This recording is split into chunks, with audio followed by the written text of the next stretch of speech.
The news that North Korea has carried out yet another missile test is sure to add to rising tensions with the U.S. Observers also say that the country appears to be preparing to conduct a nuclear test as well. Meanwhile, for the past 2 months, the U.S. and the South Koreans have been conducting another large-scale military exercise. The United Nations took up the issue today.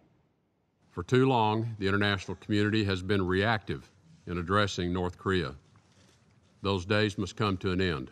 The warning from Secretary of State Rex Tillerson came at the UN Security Council. He said it's time for painful new sanctions to make North Korea give up its nuclear and missile programs. Failing to act now on the most pressing security issue in the world may bring catastrophic consequences. President Trump has pressed China to help rein in the North, tweeting just last week, if they want to solve the North Korean problem, they will. And Tillerson said yesterday that China may impose its own sanctions. Beijing would not confirm that today. Instead, Foreign Minister Hwang urged a return to multi-nation peace talks. China is not a focal point of the problem on the peninsula, and the key to solving the nuclear issue there does not lie in the hands of China. Tillerson had said in an interview yesterday that the U.S. would be open to direct talks with North Korea, a shift in American policy. Today, he clarified the conditions necessary for that to take place. North Korea must take concrete steps to reduce the threat that its illegal weapons programs pose to the United States and our allies before we can even consider talks. Earlier this week, President Trump's top advisors said the administration's first course is diplomacy. And in a Reuters interview, the president said he would love to solve things diplomatically. But he also said it's very difficult and added his own warning that there's a chance that we could end up having a major conflict with North Korea. The U.S. has already sent an aircraft carrier group to the Korean peninsula as a show of force against the North and its leader. And the Pentagon said today that a U.S. missile defense system known as THAAD that it recently sent to South Korea will be operational soon. China, in turn, said it still objects. I want to reiterate China's firm opposition against the U.S. deployment of the THAAD anti-missile system in the Republic of Korea. It is a move that seriously undermines the strategic security of China and other countries in the region. President Trump also suggested in his interview that South Korea should pay for the system, an estimated $1 billion.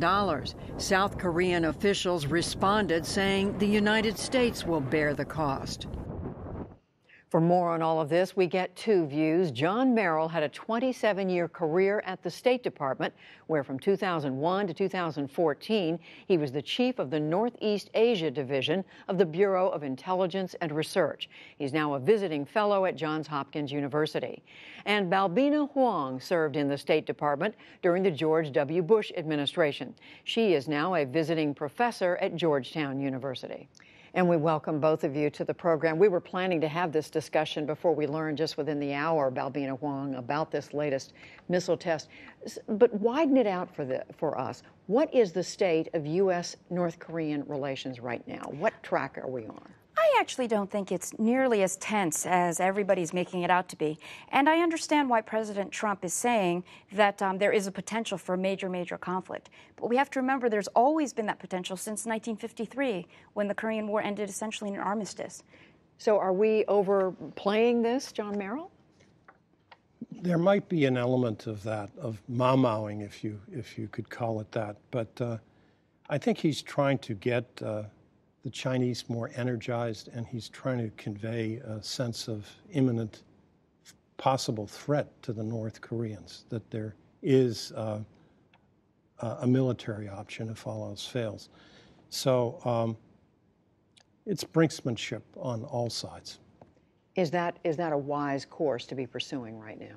Well, again, I think it's understandable why, and I agree with John certainly that it is partially brinksmanship and about signaling. What I worry about right now is not conflict with North Korea. I actually think that there's going to be trouble with South Korea. And I think we have to focus on this. And really the solution has got to include and has to have the leadership and input of the South Koreans. on the resolution of the North Korean nuclear issue. How is the relationship with the South more of a worry, a threat? Because I think part of this brinksmanship is exactly as John said. It is indeed to try to essentially make the North Koreans understand that the U.S. is very serious this time, as we have been for 20 years. It's also to get China to listen. But China, and I think, John, China's reaction to the deployment of THAAD in South Korea is indicative of this. And so I think South Korea is stuck in the middle. And given that, with South Korea stuck in the middle, John Merrill, how do you see the U.S. maneuvering from here, from this point forward? Because the North has been making provocative statements. The Trump administration has been making provocative statements. I think people should try to cool the situation to the extent possible. There's going to be a new government in Seoul, I think, on the 9th of They have an next election month. coming. Yeah, and the president will be installed immediately. So I think it's a little unseemly to rush a THAAD battery in the dead of night, This is surreptitiously. the missile defense system. Yeah. And there's serious questions about whether the thing works, and certainly the new government would like to probably have a chance to review the system before it commits to it. What about that? I'm far less concerned about, I don't think it's surreptitious. I think these plans were already in place. What concerns me is that on the one hand, we're trying to send the message to China and to North Korea that we're serious. On the other hand, at the same time this is all happening, and Secretary Tillerson and President Trump are emphasizing the strength of the alliance as the last defense against a major conflict with North Korea, then unfortunately President Trump also announces that South Korea should be responsible for paying up to $1 billion for it. So I think that is what sends the mixed signals, and that's what worries me.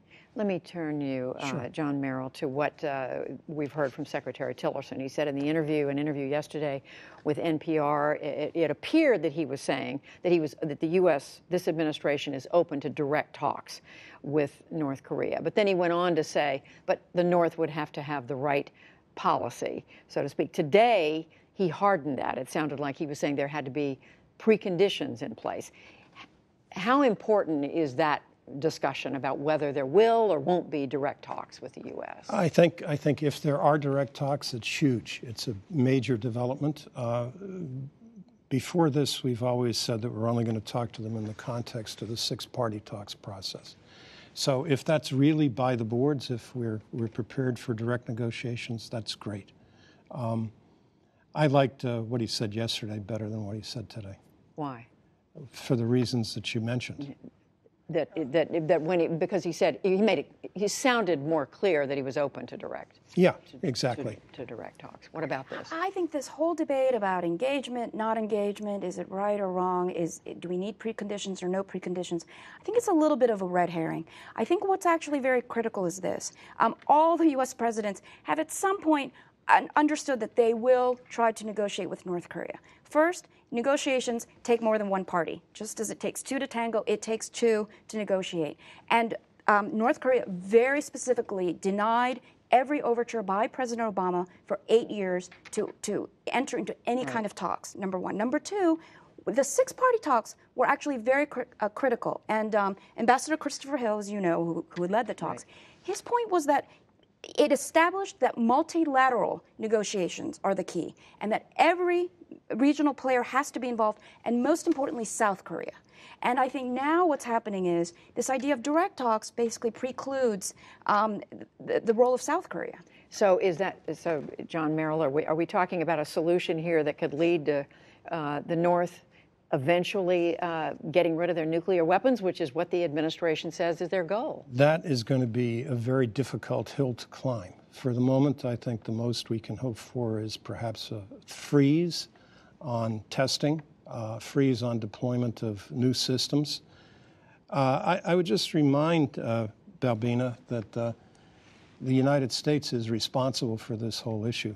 At one time, we had 700 or so tactical nuclear weapons in South Korea down at Kunsan and up along the DMZ. So the chickens kind of are coming home to roost now. Well, it's certainly gotten all of our attention.